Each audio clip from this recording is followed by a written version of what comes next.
Muy buenos días en Perú y muy buenas tardes en España y en distintos lugares en los que se puede escuchar esta charla. Me presento en primer lugar, mi nombre es Ricardo García López, soy el consejero para Asuntos Culturales y Científicos en la Embajada de España en Perú y estoy encantado de darles la bienvenida a una nueva charla virtual que ofrece el portal web Yachay Arqueología, una herramienta que la Embajada de España ha diseñado, ha puesto en marcha con la misión clara y apasionante de difundir la labor de los equipos de investigación arqueológica españoles en el territorio peruano. Esta herramienta aloja una serie de trabajos en distintas geografías relativas a diferentes periodos de la rica historia peruana, en una serie de investigaciones en las que se coincide en la afiliación española de este interés y que pueden ustedes consultar desde la dirección web desde la que están escuchando esta charla. Hoy tenemos con nosotros uno de los grupos de investigación que aloja el portal web sobre un tema que a mí me parece francamente fascinante y es el paisaje agropastoril del Valle de Sondondo, en Ayacucho, arqueología agraria en los Andes centrales del Perú. En esta charla se van a presentar, sin perjuicio de que tienen todo el resultado y toda la descripción del trabajo en el portal web, los resultados más recientes de una investigación que analiza el complejo sistema productivo y simbólico de esta zona del Perú y que va más allá de las ya conocidas impresionantes terrazas y andenes, puesto que integra también el estudio de corrales ganaderos, edificios de almacenamiento, elementos del paisaje sagrado como las piedras, maquetas y espacios de hábitats, y que abarca un periodo desde el conocido como intermedio temprano, desde el año 500 antes de Cristo hasta el 600 después de Cristo, hasta el Imperio Inca, es decir, entre el 1450 y 1532 después de Cristo. ¿Por qué es interesante además este trabajo? Porque ofrece una valiosa perspectiva sobre las relaciones sociales, la organización política y la ritualidad de las antiguas comunidades andinas.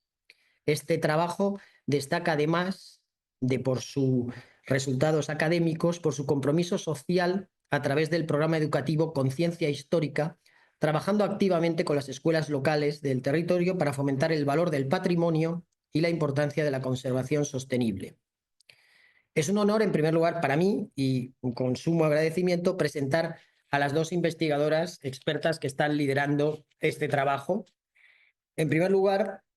tenemos con nosotros a Patricia Aparicio. La doctora Aparicio es actualmente contratada postdoctoral en el Departamento de Antropología de la Universidad de Toronto, en Canadá, y doctora por la Universidad de Oviedo, galardonada con el prestigioso Premio Enrique Fuentes Quintana en 2023 en Humanidades.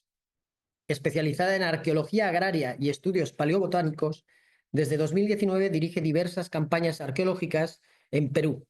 Actualmente es la directora de eventos de la Sociedad Canadiense de Arqueología Latinoamericana y además es miembro de varios grupos de investigación.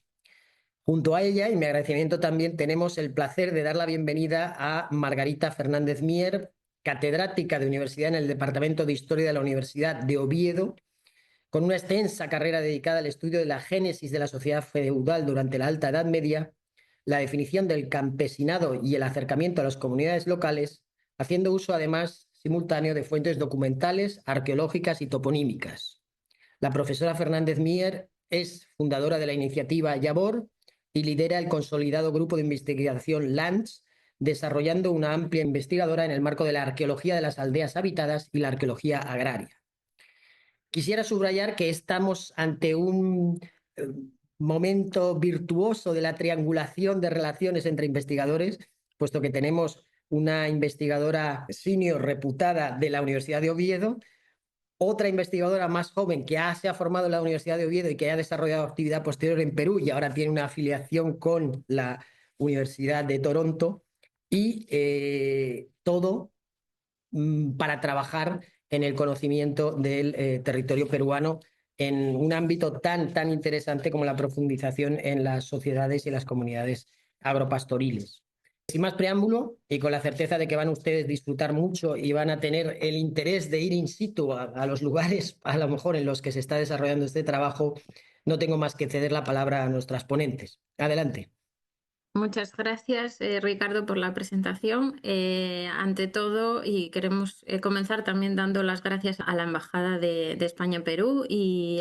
también especialmente al señor Ricardo García, a todo su equipo y al portal Yachai, que nos ha permitido y nos permite difundir nuestras investigaciones. Voy a compartir la pantalla. Comenzando la presentación y como ya ha adelantado Ricardo, vamos a exponer los resultados de varios años de trabajo en uno de los valles, digamos,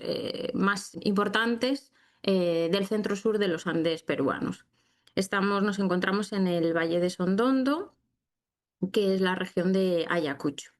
Este proyecto de investigación, como he comentado hace muy poco, ya lleva varios años de trayectoria. Y este año hemos continuado y queríamos comenzar la presentación dando las gracias a la agencia Sequence del Principado de Asturias, que ha permitido que en este 2025 se haya llevado a cabo una nueva campaña de investigación, y también gracias al Ministerio de Cultura y Deportes de España, que hemos conseguido una nueva financiación para continuar los trabajos los próximos años.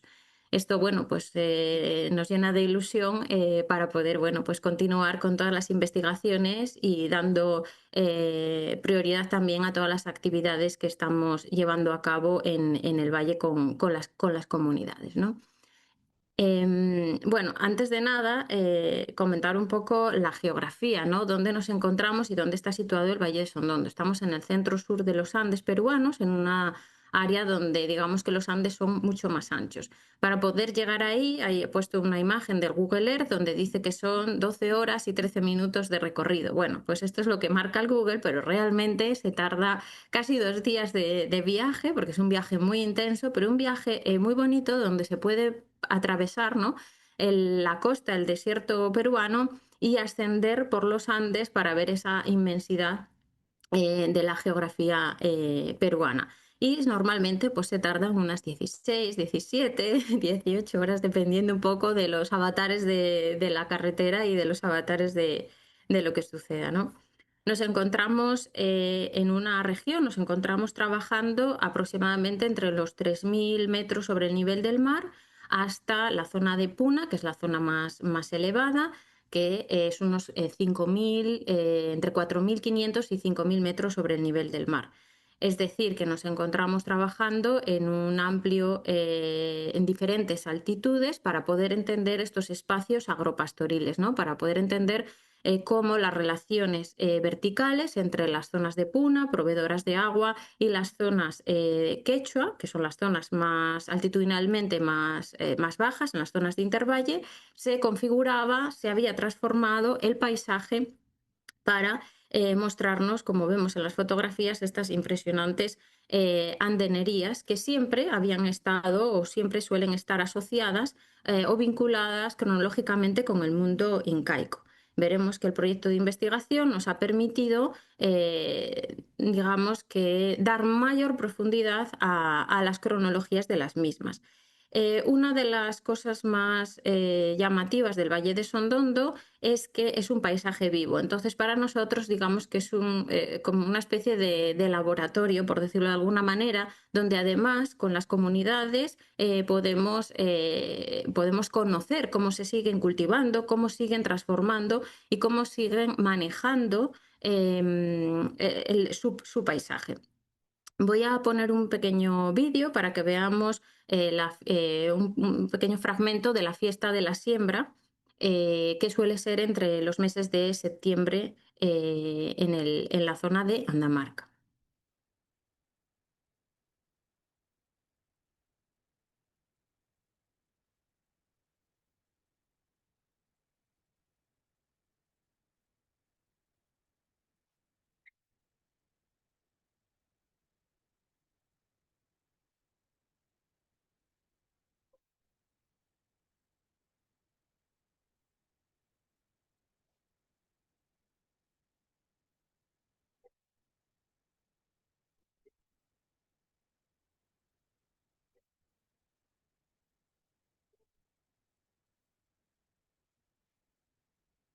Es un paisaje profundamente transformado,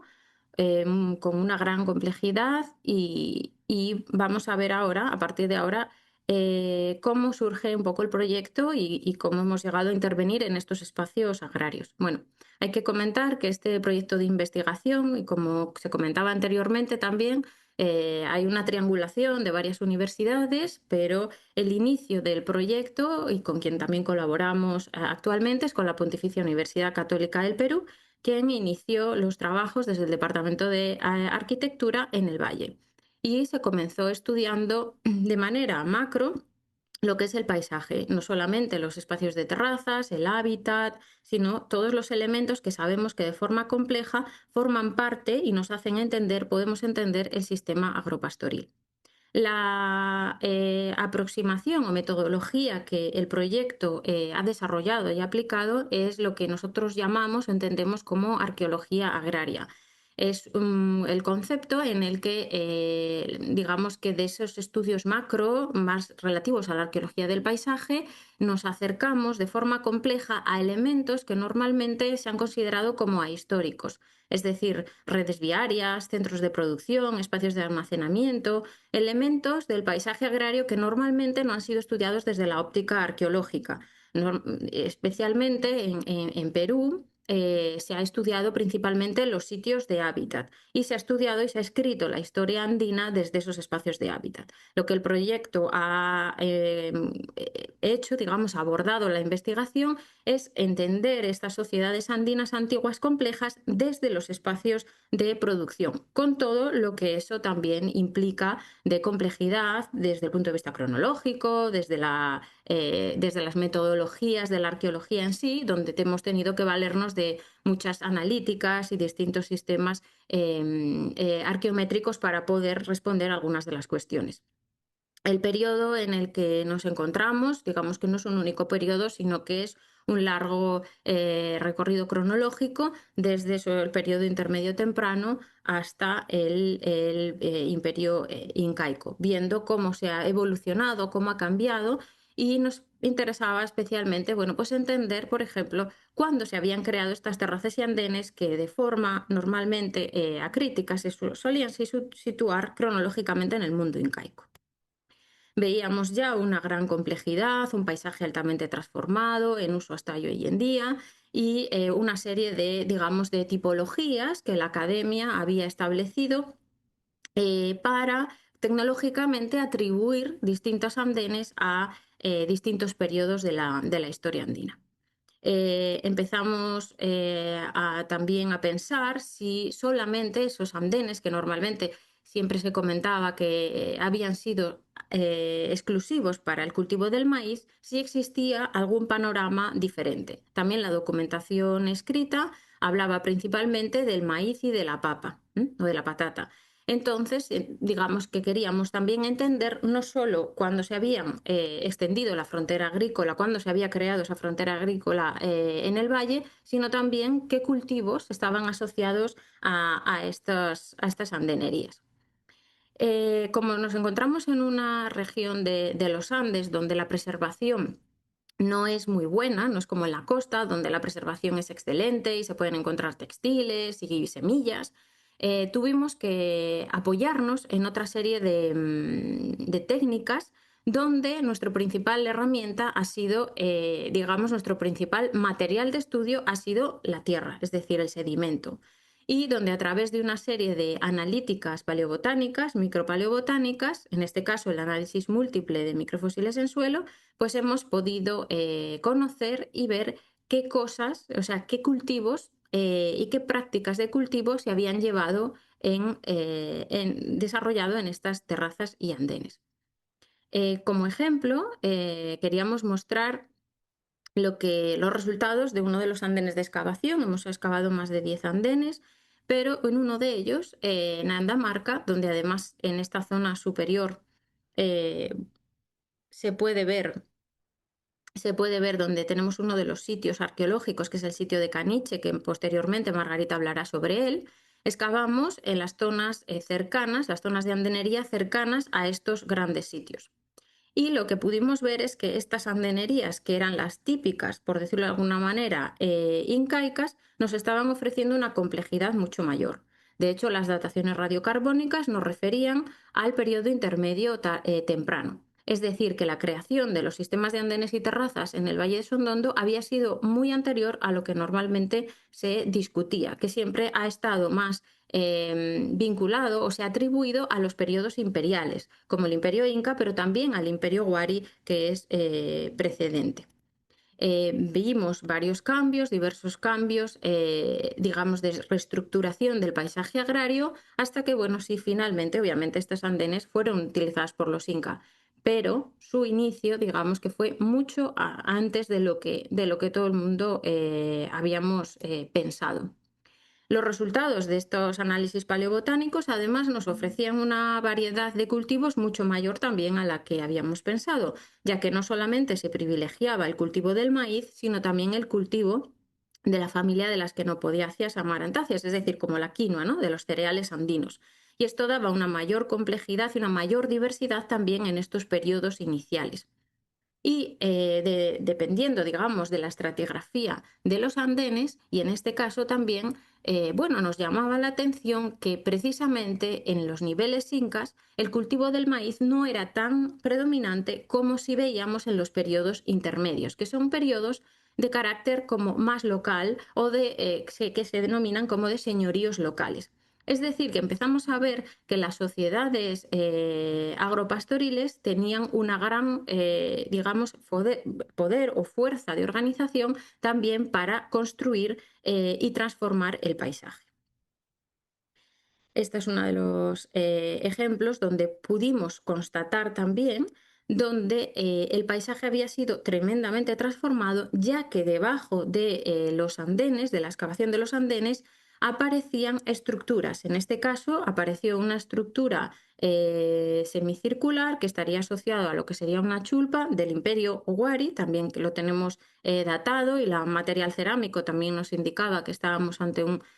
sitio Wari, que habría quedado totalmente sepultado para luego la construcción y la ampliación de la frontera agrícola en el periodo subsiguiente, que sería el periodo intermedio tardío. Es decir, que descubrimos y empezamos a ver cómo ha habido una tremenda transformación. Y esto no solamente lo vimos acá en esta zona del valle, que estamos en la zona sur, sino que excavando andenes en la zona norte también descubrimos asentamientos domésticos antiguos en estas zonas, digamos, sepultados por la andenería. Empezamos entonces a entender que era muchísimo más complejo, digamos, la evolución o entender estos sistemas de aterrazamiento, todo el sistema agropastoril, y que era necesario hacer excavaciones en otros sitios complementarios que nos pudieran aportar información para poder ir reconstruyendo esta historia de las sociedades andinas. Uno de los espacios que excavamos fue el almacenamiento o colcas, que son estructuras normalmente circulares, en este caso en el valle son circulares, aunque hay otras de tipología cuadrangular, que normalmente no están colocadas así en hileras, ¿no? Y son, bueno, pues hileras de 25, 36 sistemas de colcas, es decir, un sistema complejo. Lo que vimos, por ejemplo, este es el resultado de la excavación de una de ellas, es que aparecía un muro semicircular que, bueno, pensamos que según digamos, los resultados también botánicos, sabemos que se habría almacenado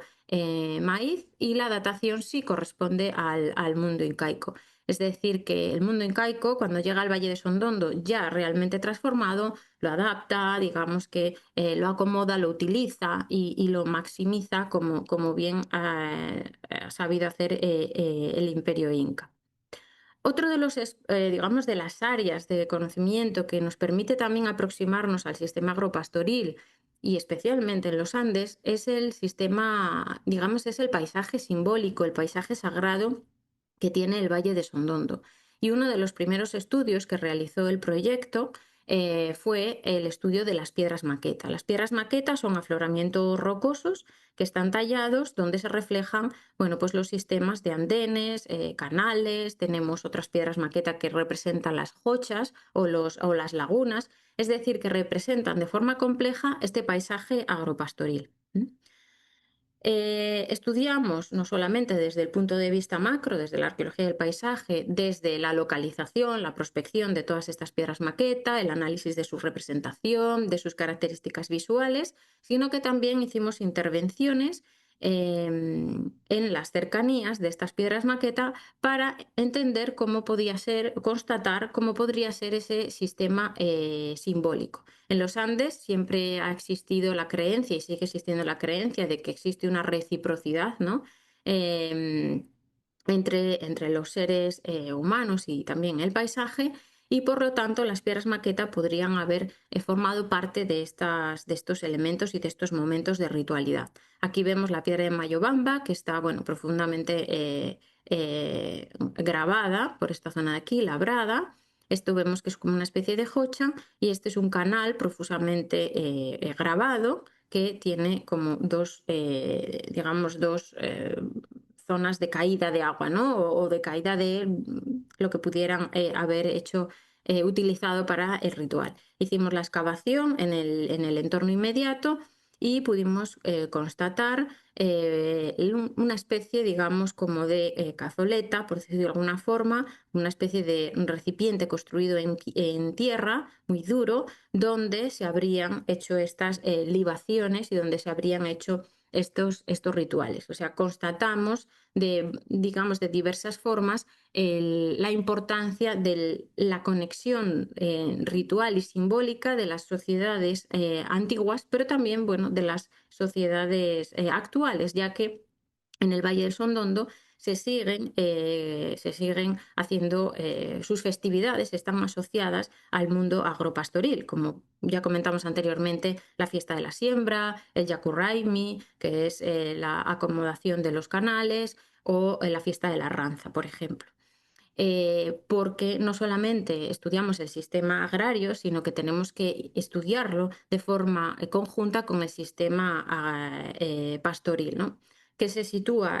principalmente en estas zonas de puna, en estas zonas elevadas que habíamos comentado anteriormente, que estaban por encima de los 4.500 metros sobre el nivel del mar, que es una zona donde, gracias al deshielo de las grandes montañas, se crean estos paisajes de bofedales que acumulan el agua y que permiten esa crianza del agua para derivarla a los sistemas de andenería de las zonas inferiores. Hay un complejísimo sistema de corrales y obviamente también es un espacio vinculado al mundo ritual, y aquí tenemos el Apu, que es una de las montañas sagradas, que es el Apu Osjonta con su par femenino, que es el Apu Huarmintaya, ¿no? Y entonces, obviamente, las comunidades andinas integran su paisaje sagrado dentro de su sistema productivo, es decir, no hay una separación entre ambos. Y especialmente aquí discurre un tramo del camino, de los caminos antiguos, del Capañán, y aquí a los laditos tenemos dos usnos o dos plataformas incaicas que, bueno, refuerzan ese sistema simbólico que tendría la puna también con la zona del valle. Hicimos excavaciones arqueológicas en tres corrales, o lo que nosotros pensábamos que podían ser corrales de distinta tipología, por ejemplo, cuadrangulares o circulares. En este caso, descubrimos que esto que tenemos acá no eran sistemas de corrales, aunque la comunidad nos decía que era un área de apareamiento para alpacas, para llamas, pero realmente estos espacios son lo que se denominan como celdas ortogonales, que es un edificio cuya funcionalidad todavía no se conoce al 100% y que están vinculados a los caminos del mundo inca. Este es uno de los corrales excavados, que es de forma circular, donde, bueno, la evidencia arqueológica es prácticamente mínima y por lo tanto nos valemos de esas, digamos, análisis arqueométricos que comentábamos anteriormente para ver un poco qué cosas se podrían haber o qué prácticas podrían haber tenido estos espacios. Y este es el otro de los espacios excavados, que es este especie de rectángulo que se corresponde con estas celdas ortogonales, que bueno, se piensa que pueden ser edificios de almacenamiento en estas zonas como de tránsito, corrales, pero nosotros, en nuestro caso, por ejemplo, la evidencia de los microfósiles no nos ha digamos, permitido evidenciar que se hubieran utilizado como corrales, ya que no encontramos la evidencia de un microfósil que se llama la esferulita y que está relacionado con el ganado. Es decir, que nos permite, hemos podido ver que hay también una complejidad mucho mayor a lo que normalmente también pensábamos, ¿no? A partir de todos estos datos y de todas estas relaciones complejas, empezamos a ver cómo el paisaje agrario había tenido una creación incipiente en este momento de los periodos intermedio temprano. Hay una ocupación wari, por supuesto, en el valle, pero sí veíamos que en la zona sur, específicamente, no había grandes evidencias del Imperio Wari, a excepción de estos espacios que encontrábamos debajo de los andenes, lo cual nos hacía ver que el periodo intermedio tardío había sido un periodo de gran expansión, digamos, de expansión agrícola, ¿no? Y precisamente el patrón del periodo intermedio tardío en los espacios, en los sitios arqueológicos, era muy potente, por lo que decidimos hacer intervención en dos de estos grandes espacios de hábitat para poder ver un poco la cronología y poder entender estas transformaciones del paisaje y estas relaciones sociales. Entonces, a partir de ahora, le cedo la palabra a Margarita, que nos va a contar las excavaciones que hemos realizado este septiembre del 2025. Bueno, lo que yo voy a plantear son sobre todo hipótesis de trabajo, preguntas que nos hacemos sobre todo de una manera distinta a partir del conocimiento que tenemos de todo el territorio, tal y como lo planteó Patri previamente. Con toda la información que nos da el estudio de todo el espacio agrario, de cómo se configura esos espacios ecológicos en ladera que permiten el aprovechamiento de los distintos nichos ecológicos, de las distintas posibilidades que ofrece el territorio, y sobre todo que nos está apuntando a una cronología muy compleja que pone en evidencia periodos de los que sabemos mucho menos y que de alguna manera quedan ocultos tras esa potencia que tiene el mundo inca a la hora de interpretar el mundo andino. Si ya los andenes nos apuntan sobre todo a la importancia que tiene el intermedio tardío, pues es interesante sobre todo cuestionarse o preguntarse qué papel tienen estos poderes locales, cómo se articulan, qué capacidad de acción tienen las comunidades locales, más allá de ver la historia de arriba abajo desde un punto de vista más de estructura política imperial y más dando protagonismo a las comunidades locales y a la capacidad, al conocimiento que tienen del territorio para articular una economía en función de esos espacios. En este mapa podemos ver los dos sitios en los que se hicieron dos intervenciones, que además tienen unas características distintas. En primer lugar, hablaré del yacimiento de Caniche, que está cercano en las inmediaciones del pueblo de Andamarca, y el otro yacimiento es el de Chipao Marca, que está en las inmediaciones del pueblo de Chipao. Tenemos, en el caso de Caniche, probablemente sea el yacimiento, está mucho más estudiado, hay más información, aunque no es información de carácter concluyente que el caso de Chipao. Voy a insistir en que lo que nosotros vamos a plantear ahora mismo son sobre todo hipótesis de trabajo, porque la investigación ha sido muy, muy reciente, prácticamente acabamos de volver, y nosotros queremos dar mucha importancia a no basar toda la distribución cronológica, no solamente en la tipología de la cerámica, que no es muy bien conocida a nivel local, y queremos de alguna manera dar protagonismo a las dataciones de carbono 14, que son bastante deficientes o están muy ausentes en el territorio, que nos permitan ir aquilatando esta cronología del uso de los asentamientos. En el caso de Caniche, como ven ahí, que está situado muy cerquita, en buena parte del pueblo actual de Andamarca, se superpone a lo que fue el antiguo yacimiento de Caniche, que se mueve en un paisaje que va entre los 3.000 y los 4.800 metros a los que se sitúa la Puna,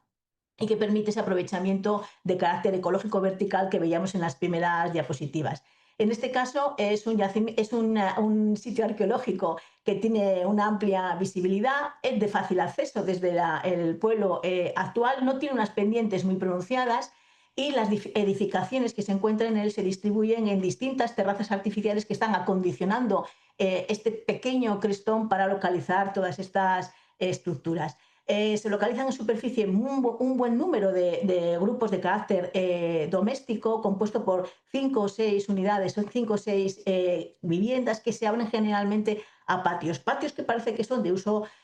colectivo, pero que tienen unas dimensiones medias, contrastando con lo que luego vamos a ver, por ejemplo, en el caso de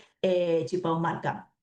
Destaca dentro del yacimiento la aparición de estructuras ceremoniales funerarias cercanas e intercalándose entre estas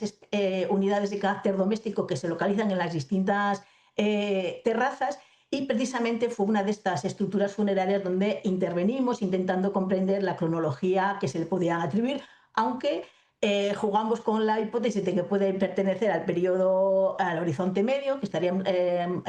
tendrían un origen en época Wari, pero que probablemente el momento de mayor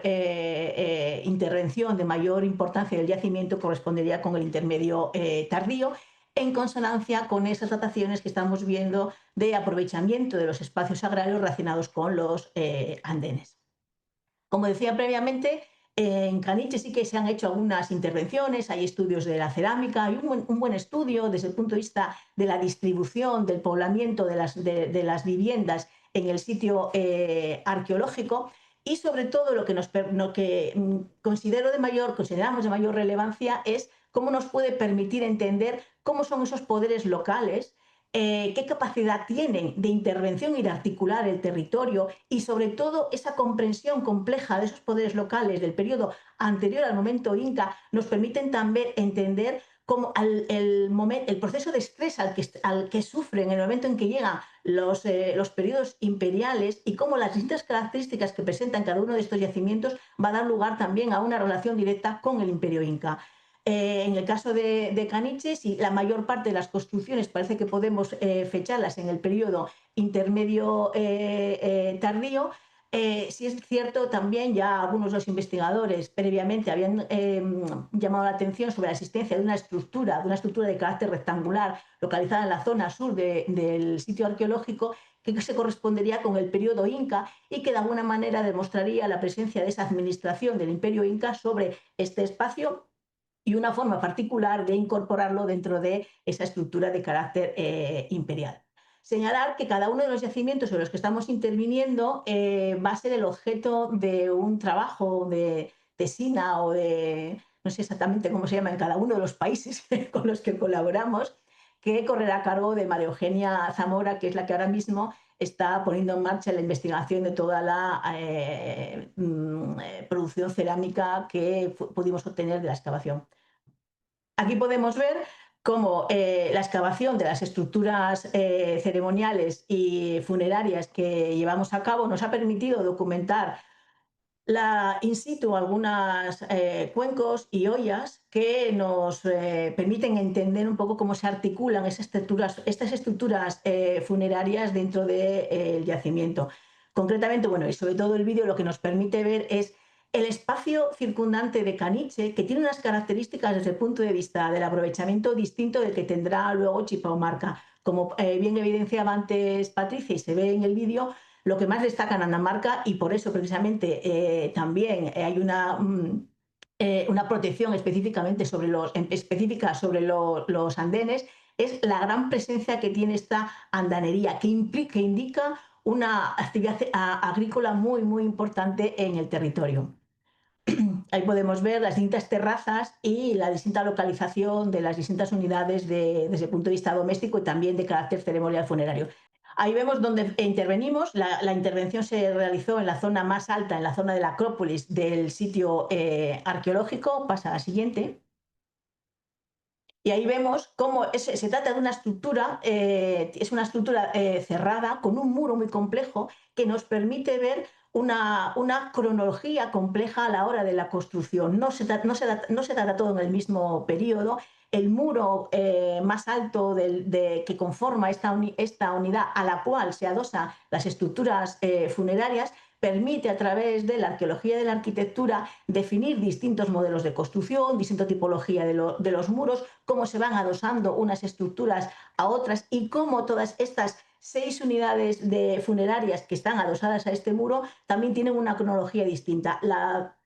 la que vemos ahí en el centro de la diapositiva sería más antigua y a ella se van adosando las demás. Esto lo que nos hace también es poder, a través de una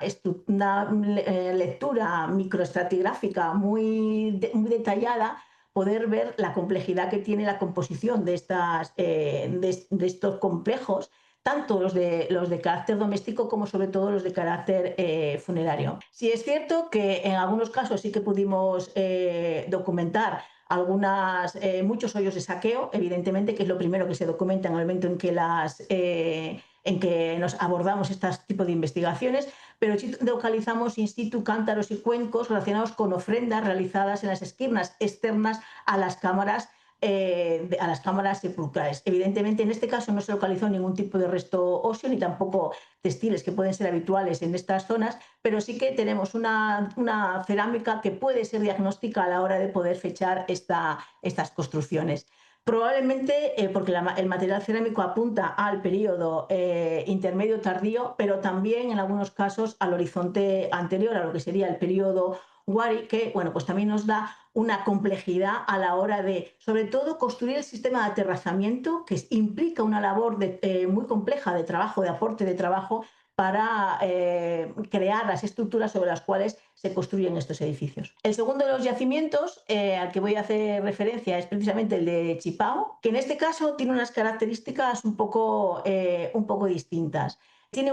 Es muchísimo más amplio desde el punto de vista de las hectáreas que ocupa, y es muchísimo más inaccesible desde el punto de vista de cómo llegar a ello. Las laderas son mucho más pronunciadas, son inaccesibles prácticamente por todas las áreas, salvo por una que es por donde tiene precisamente el acceso, que sería el acceso primigenio. En este caso también será el trabajo de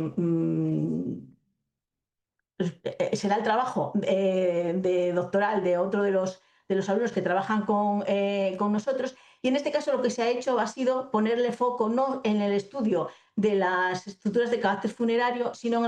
el estudio de las estructuras de carácter doméstico. En el yacimiento de Chipao es posible documentar gran cantidad de unidades domésticas compuestas por 3 o 4 unidades de vivienda, todas ellas cerradas, pasa a la siguiente diapositiva, dentro de un muro perimetral. Como en el caso de Caniche, también es posible ver las distintas estructuras aterrazadas que ocupan todo el promontorio. Ahí podemos ver cómo se generan las unidades domésticas con un muro perimetral, y dentro de los muros distintas unidades domésticas de carácter circular. En este caso, la excavación arqueológica, sobre todo lo que nos permitió documentar, pasa a la siguiente, es los grandes trabajos de acondicionamiento de las terrazas suponen un aporte muy importante de materiales, de escombros, de aterrazamiento para luego construir encima estas viviendas que tienen carácter perimetral y que tienen una cubierta de falsa bóveda. Sobre esa gran estructura o aporte de materiales, lo que sí que hemos documentado también son distintos suelos de uso que se van superponiendo unos a otros, y también distintas fases constructivas dentro de las distintas cabañas. Por ejemplo, la cabaña más pequeña que tenemos ahí en la diapositiva inferior, en la zona central, se ve, por ejemplo, cómo se modifica la puerta, se ve cómo también se construye un muro interno dentro de la estructura que diferencia dos ambientes y que se está superponiendo a niveles de uso anteriores. Por lo tanto, un primer momento muy fuerte que significa el aterrazamiento del espacio, el aporte de material que permite nivelar estos promontorios, y sobre ellos luego distintos niveles de uso internos dentro de cada una de las viviendas en las cuales intervenimos. Una de las cosas que llama más la atención en este caso es la existencia de espacios, patios o espacios de uso colectivo muy amplios dentro del yacimiento, que tienen unas dimensiones que destacan comparándolo con el caso de Caniche. Y también, como decía antes, también el entorno es muy distinto. Si bien es cierto que existan andenes, hay una presencia de andenería que es generalizada en todo el valle, no tiene la profusión que tiene el yacimiento de Caniche, ligado al pueblo de Andamarca. En este caso hay andenes, pero también es cierto que localizamos en las inmediaciones unas arcillas rojas que probablemente nos estén explicando y nos estén hablando de una actividad económica distinta en la que no tenga tanto protagonismo la actividad agrícola como sí todo lo que tiene que relacionado con la actividad metalúrgica o incluso con la actividad alfarera relacionada con estas arcillas. Es cierto que es algo que está todavía por estudiar, es necesario profundizar en el estudio del entorno del yacimiento, pero presenta unas características distintas. Además, en el caso de Chipaumarca no se ha documentado en ningún caso, al menos hasta ahora, una estructura que se pudiese atribuir al periodo incaico, como sí que veíamos en Caniche. Por lo tanto, también la llegada del mundo inca probablemente nos esté mostrando patrones distintos de relación y de interacción con los patrones de poblamiento preexistentes en cada uno de los distintos valles. Creemos que desde ese punto de vista lo más interesante de la investigación en este sentido, tal y como vamos avanzando ahora, es poder determinar las diferencias locales, incluso dentro del valle, cómo ejercen esos poderes locales, cómo se articulan internamente en los periodos anteriores a las ocupaciones imperiales y cómo se produce esa relación tanto con el imperio Wari, que bueno, lo vemos de una manera más marginal, como ya posteriormente en el horizonte tardío con el imperio inca. La perspectiva que tiene la arqueología agraria, tal y como la llevamos desarrollando ya a lo largo de varias décadas de investigación, es precisamente poner el punto de vista en la capacidad de agencia que tienen las comunidades locales, en cómo son capaces de transformar el territorio y cómo los poderes englobantes, en este caso el imperio Wari y el imperio Inca, interactúan con ellas, la capacidad de resiliencia que tienen esas comunidades locales y la capacidad de contestación o de integración que tienen con estos poderes que generalmente son los que más se tratan desde el punto de vista de la investigación. Pasa. Bueno, aquí vemos algunas, en el caso de la diapositiva del muro, vemos cómo hay un aporte de material sobre el cual luego se construye el muro perimetral de la cabaña y cómo vemos una puerta cegada, una puerta tapiada, lo cual significa una cronología de uso compleja y distintas transformaciones internas dentro de la vivienda. Y lo mismo vemos el muro, en la otra diapositiva vemos el muro que se está superponiendo a niveles de uso y que nos permite hablar de una estratigrafía compleja en estos niveles de viviendas. Y como ya bien decía al principio, bueno, Patri, de momento lo que tenemos son más hipótesis y más preguntas de trabajo que resultados, porque, bueno, pues como decía, la investigación ha sido muy reciente, nos estamos replanteando las preguntas y sobre todo, bueno, pues queremos ser cautos a la hora de las atribuciones de carácter cronológico, aunque parece que todo apunta a una importancia del intermedio tardío en la configuración de estas redes de poblamiento, además con variedades locales, que creo que es lo más interesante a la hora de resaltar. Pero también, como comentábamos al principio, el proyecto originario, cuando nace en la península ibérica, hablando de arqueología agraria, tiene una profunda vocación de transferencia de conocimiento y de trabajo con las comunidades sobre las cuales estamos investigando. Trabajamos sobre un mundo rural,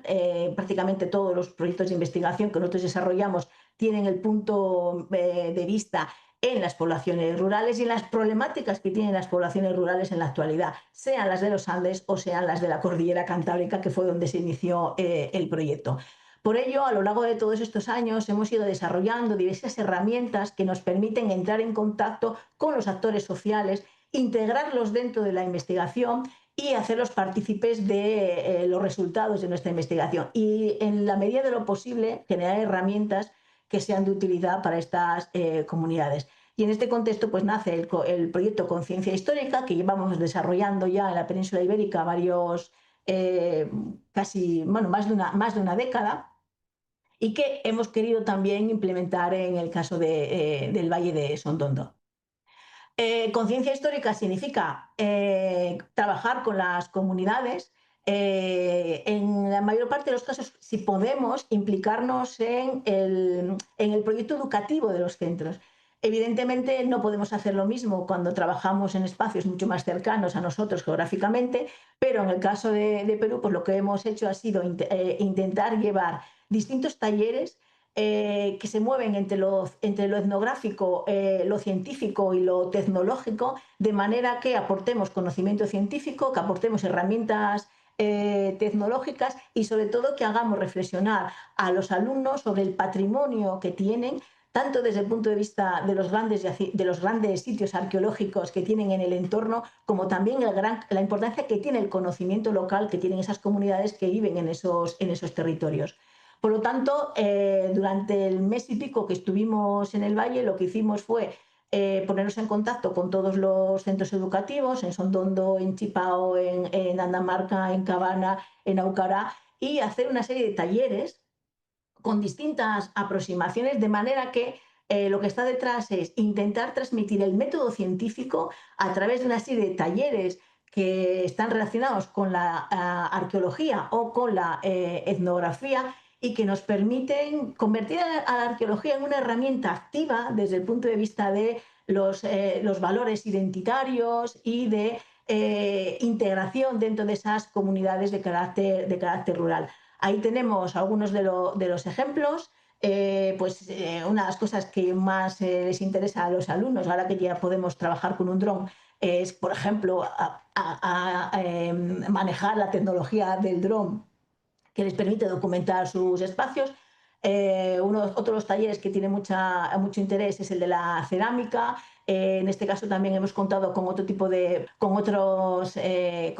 investigadores que, por ejemplo, se han hecho trabajos de cuentacuentos. Se ha contado con comunidades que específicamente están orientadas a la preservación del quechua. También con investigadores que están especialmente concienciados con todos los productos autóctonos de la zona, que son los que además nosotros de alguna manera documentamos a través de las investigaciones arqueológicas. Por lo tanto, el final del proyecto, probablemente la parte más que nos da que nos deja mejor sabor, es precisamente esa relación con las comunidades, porque además conseguimos tener una respuesta muy, muy positiva, tanto por parte de los docentes como, por supuesto, por parte de los alumnos, que además luego nos iban a visitar a los sitios arqueológicos porque se les despertaba precisamente en ellos el valor por el patrimonio que tienen en el entorno. ¿Cuáles son los planteamientos que tenemos de futuro? Bueno, pues como hemos ido viendo a lo largo de toda esta charla, es cierto que hay elementos en los que ya hemos intervenido de una manera más eficiente, que tenemos más información. Queda profundizar sobre todo en todo lo que tiene que ver con los lugares de hábitat, porque la información es todavía muy, muy escasa. Esta labor que empezamos ahora en septiembre, octubre, creo que tenemos que darle continuidad. Bueno, ahora el Ministerio de Cultura español nos va a permitir, por lo menos el año que viene, dar continuidad a esto. Y sobre todo yo creo que resulta muy interesante porque los paisajes desde el punto de vista ganadero de la zona de Puna son muy, muy relevantes, son muy impresionantes y es una labor que está prácticamente sin hacer y que se debería también, de alguna manera complementaríamos ese conocimiento que tenemos de ese desarrollo en vertical de los distintos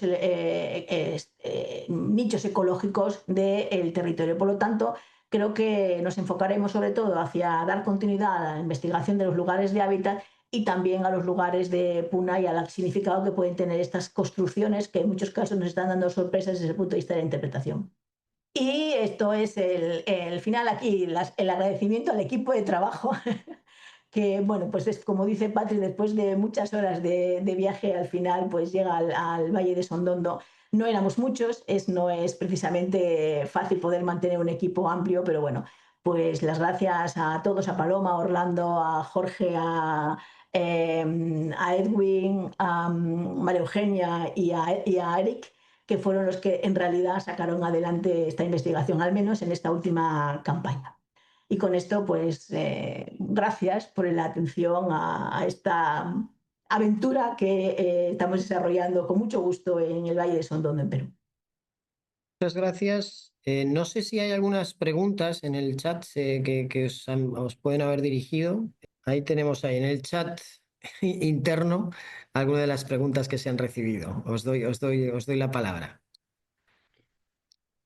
Bueno, veo que la primera pregunta habla de cuántas civilizaciones se han encontrado en Ayacucho antes de los incas. Bueno, Ayacucho es un departamento muy amplio, es una región muy amplia y obviamente pues las civilizaciones pues todas desde la época, digamos, desde el periodo lítico, que son los cazadores recolectores, hasta el mundo inco. Es decir, el mundo, digamos, andino tiene una cronología muy amplia, aunque siempre, ¿no? Siempre nos hemos centrado, de lo que siempre se oye hablar es del mundo inca, ¿verdad? En la región donde nos encontramos, es decir, en el Valle de Sondondo, hay documentación, digamos, desde el formativo, como más o menos aproximadamente como del 1500 antes de Cristo, ¿no? Hasta el mundo inca. Hay, digamos, evidencia de ocupación, pero posiblemente, bueno, pues puede haber una ocupación anterior también, incluso en el periodo arcaico o lítico, de cazadores recolectores previa, ¿no? Pero en principio, pues todas las civilizaciones antiguas anteriores desde que el ser humano pues interactúa con el paisaje.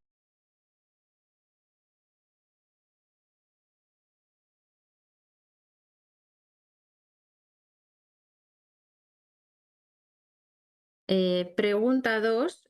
Respecto al programa Conciencia Histórica con las escuelas locales, ¿cuáles han sido las actividades educativas más exitosas y cómo ha reaccionado la comunidad local al conocer el resultado de la investigación sobre su propio patrimonio?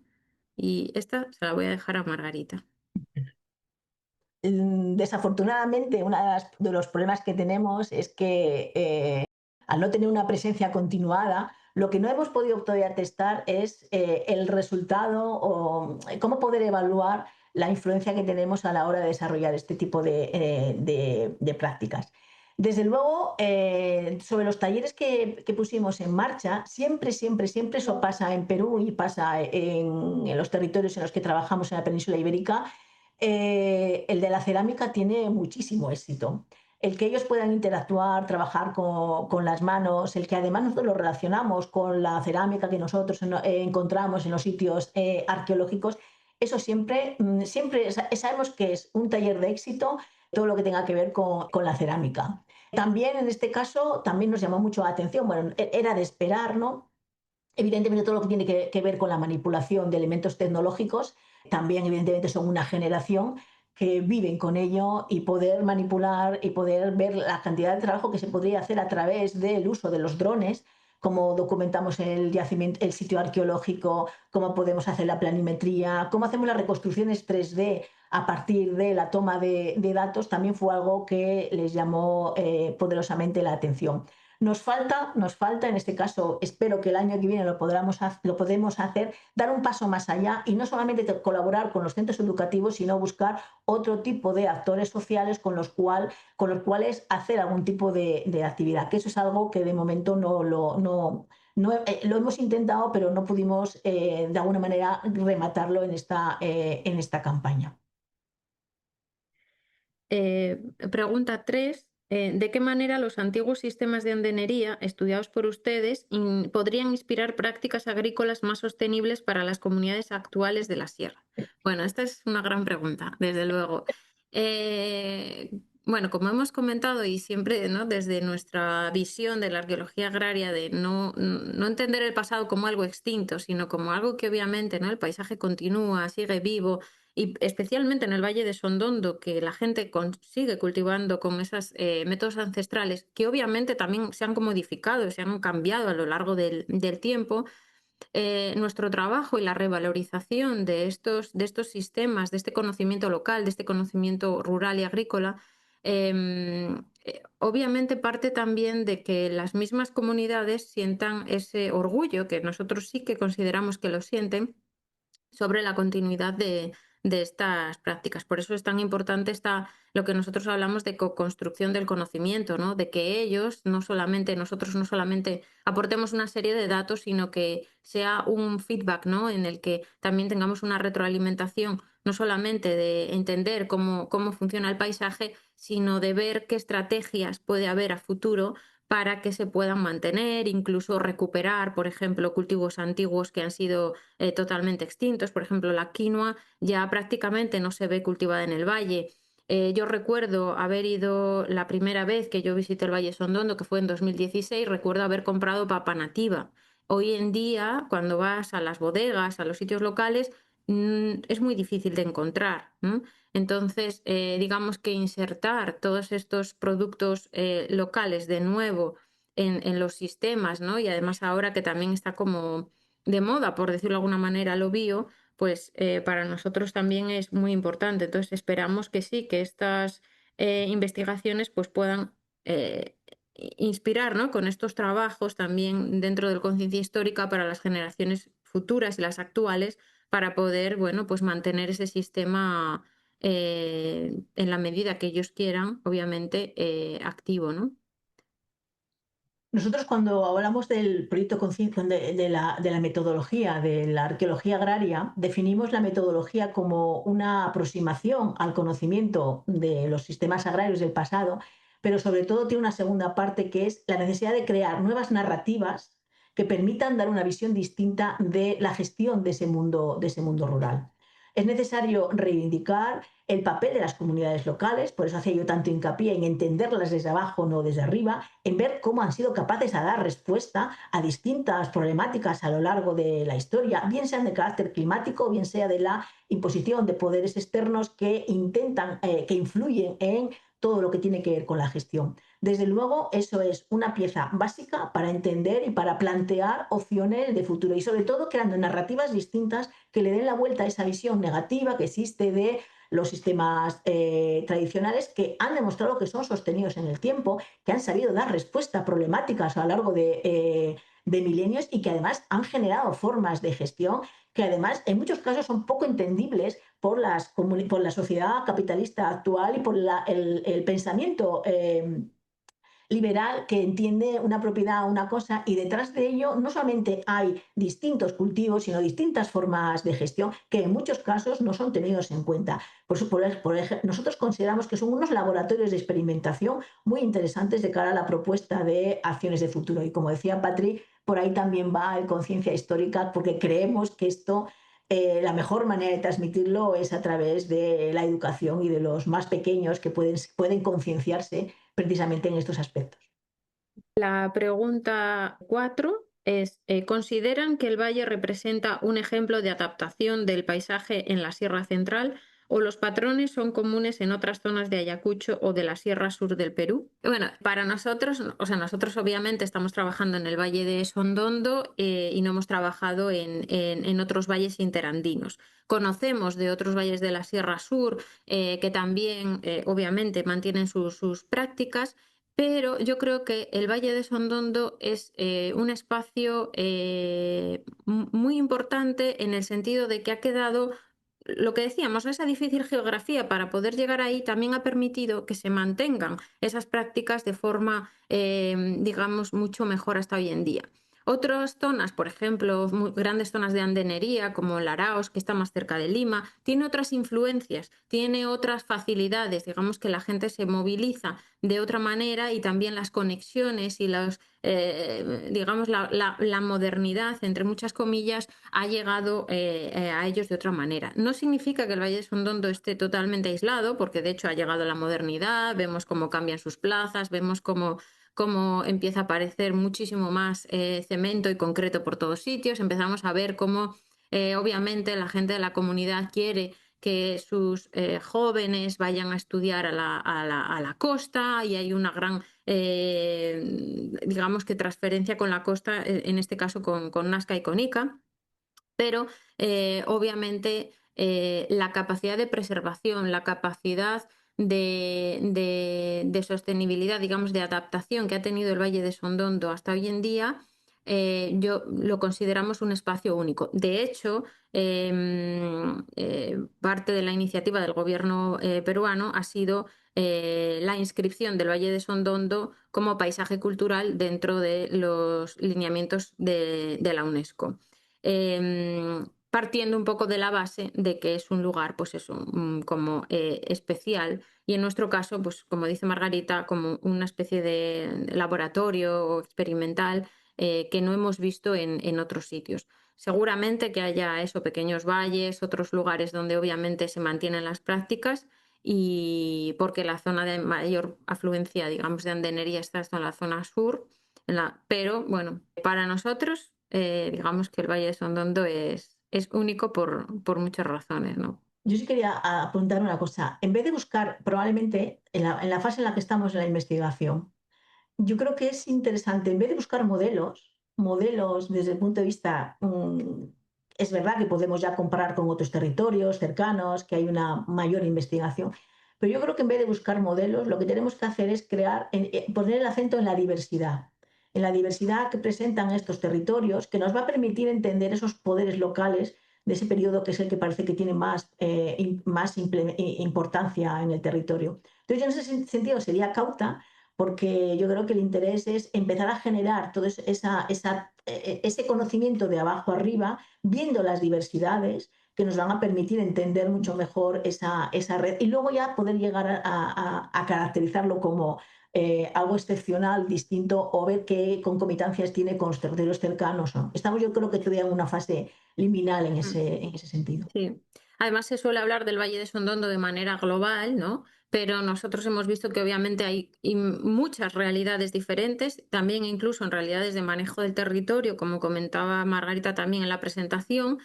Una gran diferencia, por ejemplo, entre la zona de Carmen Salcedo, o sea, de Andamarca y Chipao, también divergente de la zona norte, o sea, cada uno también tiene sus peculiaridades, sus formas, su sistema. Entonces, aunque hablamos del valle de una forma global y amplia, pues eso mismo, ¿no? Tenemos como que igual no... A veces también se piensa en que un modelo puede replicarse en distintas zonas, pero los condicionantes sociales, antropológicos, la misma historia o el devenir de esas comunidades hace que tal vez ese modelo no sea aplicable ahí, ¿no? Digamos que tiene que haber distintos matices, ¿no? Muy bien, pues si con esto hemos completado las preguntas, me queda es agradecer profundamente a las profesoras Fernández Mier y Aparicio también en fin, todo el repaso que hemos hecho geográfico al valle, a sus periodificaciones, a la relevancia de unos y otros, esta tensión habitual entre la función o cómo llegaron las cosas de elaboradas al Imperio Incaico o cómo se estaban ya cocinadas antes, general en todas las investigaciones de la periodificación en el territorio peruano. Quiero simplemente agradecer una vez más el tiempo, la coordinación necesaria para usar la funcionalidad de las charlas del portal web, del portal de Yachay, y a todos los que nos han escuchado. Esta charla va a quedar registrada para quienes deseen escucharla a partir de ahora, no han podido escucharla en directo. Y yo simplemente como consejero responsable del área cultural de la Embajada de España en Perú, quiero trasladar el deseo, el interés de impulsar en breve plazo otra charla ligada a otro de los trabajos que se encuentran alojados en nuestro portal web, que será comunicado oportunamente, y animar tanto a los interesados en la arqueología en Perú como a quienes quieren la historia y quieren fomentar la cooperación entre las comunidades científicas interesadas en la historia desde el punto de vista de la arqueología entre España y Perú, a que nos sugieran nuevos trabajos, nuevos proyectos. Nosotros no podemos estar encima de todas las iniciativas, pero lo que queremos y aspiramos es a que este espacio sea un espacio de síntesis, de puesta en valor, de encuentro y de motivación de nuevos trabajos alrededor del fascinante territorio que ofrece Perú para los interesados en la arqueología en España y en todo el mundo, porque como hemos visto, las historias de colaboración científica no entienden de fronteras. Muchísimas gracias una vez más a las dos investigadoras. Su trabajo está reflejado a quienes tengan mayor interés, por supuesto, en nuestro portal web, y ahí encontrarán los vínculos hacia otras entidades relevantes que están detrás del apoyo a esta actividad. Y sin más, me despido en nombre de la Embajada de España, del portal web Yachay, y sigamos dándonos cita para progresar en este trabajo de puesta en valor del interés arqueológico de Perú para la ciencia arqueológica española. muy buenas tardes en España y muy buenas tardes ya en Perú. Un abrazo y estemos en contacto. Y a quienes nos han escuchado o a quienes tengan interés en la arqueología, nuestros datos de contacto pueden encontrarlos en el portal web. Gracias y como decía, buenas tardes en España, buenas tardes en Perú. Gracias. Hasta luego.